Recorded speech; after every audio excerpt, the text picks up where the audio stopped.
Hello दोस्तों, business सही तरीके से कैसे शुरू किया जाए, इसके कोर्स के 10वें दिन में आपका स्वागत है। आइए आज हम लोग बात करेंगे कि भाई जब बिजनेस शुरू करेंगे तो कुछ डॉक्यूमेंट्स चाहिए होगा, पेपर चाहिए होगा, किसी तरह का लाइसेंस लेना होगा। वो क्या क्या है, चलिए इस पे आज बात करते हैं। सबसे पहले कि ये डॉक्यूमेंट्स आखिर ज़रूरी क्यों होता है। सबसे पहला कि ये आपको भरोसेमंद बनाएगा।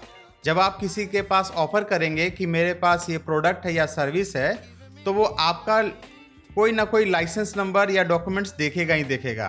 अगर आपके पास जीएसटी है, उद्योग आधार है और करेंट अकाउंट है, फर्म का नेम है, तो फिर सारी चीज़ें आपको बेहतर बनाती हैं, आपको विश्वसनीय बनाती हैं। आप अगर किसी तरह का सरकारी टेंडर डालते हैं या फिर बैंक में लोन के लिए जाते हैं, तो फिर ये सब आपको विश्वसनीय बनाती है और बैंक में जब आप लोन के लिए अप्लाई करेंगे तो आपको ये फ़ायदेमंद होगा। आजकल कोई भी बिजनेस करता है तो सबसे पहले दो चीज़ ज़रूर पूछता है, आपका करेंट अकाउंट है कि नहीं, जीएसटी है कि नहीं। तो करेंट अकाउंट और जीएसटी लेने के लिए आपको फर्म का नेम होना चाहिए, उद्योग आधार होना चाहिए, पैन कार्ड तो आपका पर्सनल से काम चल जाता है, और साथ ही साथ करेंट अकाउंट का यूपीआई वगैरह भी होता है तो वो ज़्यादा अच्छा काम करता है। जब आपको टैक्स वगैरह भी देना होगा तो फिर आपको दिक्कत नहीं होगा। अगर या फिर आप कहीं से माल मंगवाते हैं तो जब आप जीएसटी नंबर अपना दे देंगे तो फिर आपको माल आने में भी दिक्कत नहीं होगा। दोस्तों, आप सोच रहे होंगे कि उद्योग आधार क्या है। उद्योग आधार एमएसएमई से रजिस्ट्रेशन हो जाता है कि आप एक कोई बिजनेस शुरू करना चाहते हैं या फिर बिजनेस कर रहे हैं, उसके कारण आपको बैंक में अकाउंट खुल जाता है।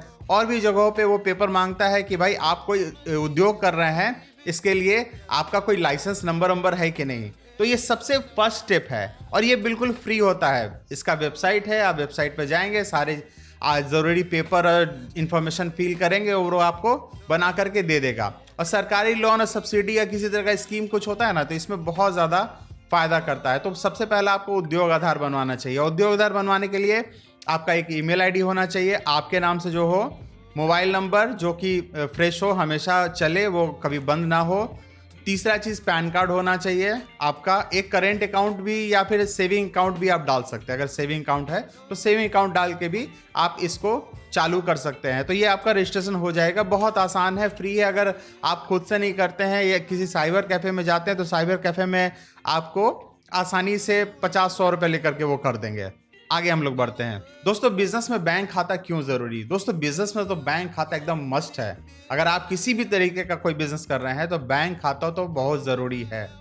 कई लोग सेविंग से काम करते हैं, लेकिन सेविंग से आप हेवी ट्रांजैक्शन करेंगे तो फिर प्रॉब्लम हो जाएगा, और हेवी ट्रांजैक्शन का परमिशन भी नहीं देती है। लेकिन अगर आपका करेंट अकाउंट हो जाए आपके बिजनेस में तो वो बहुत ज़्यादा आपको काम करेगा। पर्सनल और बिजनेस पैसे को अलग रखने के लिए आपका ठीक है कि एक करेंट अकाउंट है तो आप उसमें बिजनेस का पैसा डालिए, पर्सनल आपका पैसा अलग है, उससे आपका ट्रांजैक्शन का कोई मतलब नहीं है। पेमेंट रिसीव करने और खर्च ट्रैक करने में सुविधा, मतलब आप अगर डेडिकेटेड कोई अकाउंट खोल लेते हैं, करेंट अकाउंट एक खोल लिए, तो उसमें अगर किसी पार्टी से पेमेंट आता है तो आपको पता होगा। और दूसरा, अगर किसी को आप पेमेंट करते हैं तो वो भी आपको पता होगा, हिसाब किताब रखने में आसानी होती है। तीसरा, आपके बिजनेस का पहचान बन जाता है। जो भी आप बिजनेस कर रहे हैं, जिस नाम से भी बिजनेस कर रहे हैं, अगर आप उस नाम से करेंट अकाउंट खुलवाते हैं तो ये बहुत अच्छा है।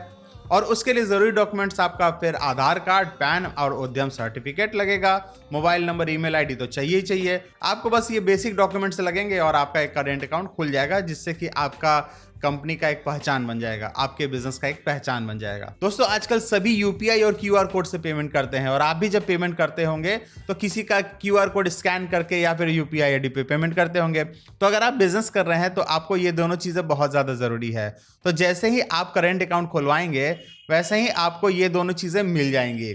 आप अपना केवाईसी पूरा करेंगे, बैंक खाता को अपने नंबर से लिंक करेंगे और क्यूआर कोड निकल जाएगा, और वो क्यूआर कोड आप अपने दुकान पे लगा लीजिए या साथ लेके चलिए, यूपीआई आईडी मिल जाएगा, उससे आप अच्छा बिजनेस कर सकते हैं।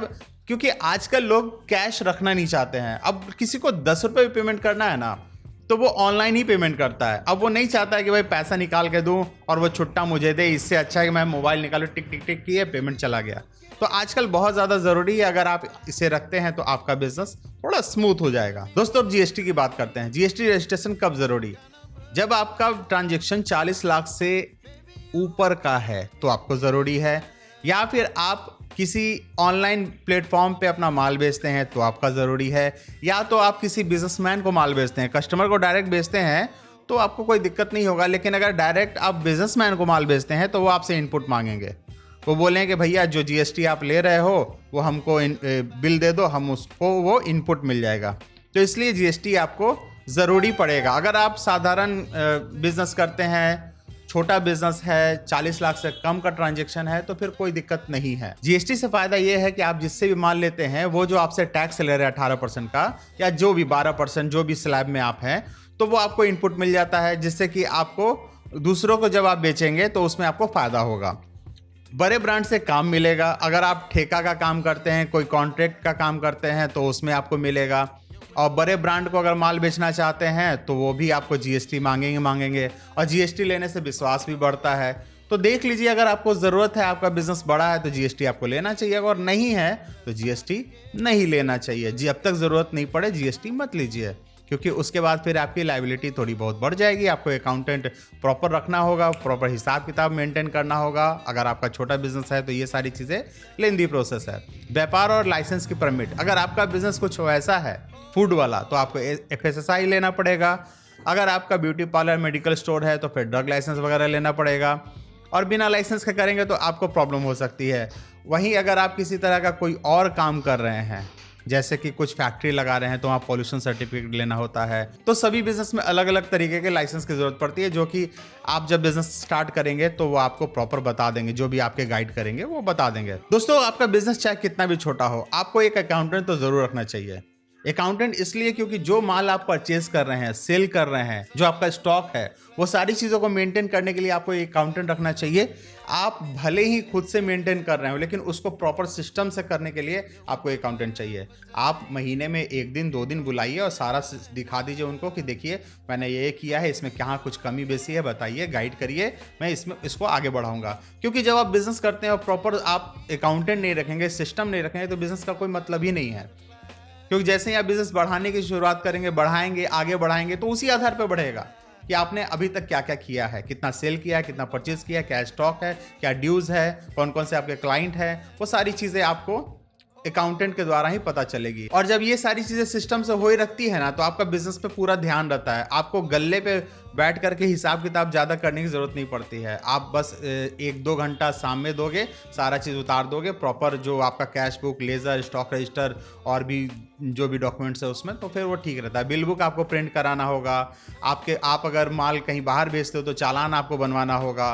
ये सारी चीज़ें आपको अकाउंटेंट बता देगा। और जो ये फ्रीलांसर अकाउंटेंट होते हैं ना, 500 रुपये से 1000 रुपये तक लेंगे। यहाँ पे 2000 दिया हुआ है, लेकिन 500 से 1000 रुपया लेंगे। इसमें आपका जीएसटी भी फिल कर देंगे। अगर आप कंपोजिशन में हैं तो आपका जीएसटी जमा भी हो जाएगा इससे। तो दोस्तों, अगर आप भी ये अपना बिजनेस शुरू करने के बारे में सोच रहे हैं, तो सबसे पहला एक्शन टास्क आपका है कि उद्यम रजिस्ट्रेशन करवाइए, बैंक में करेंट अकाउंट खुलवाइए, एक QR कोड UPI पेमेंट बनवाइए, अगर ज़रूरत हो तो जीएसटी का रजिस्ट्रेशन भी करवाइए। कंपोजिशन या रेगुलर वो आप अपने हिसाब से देख लीजिए।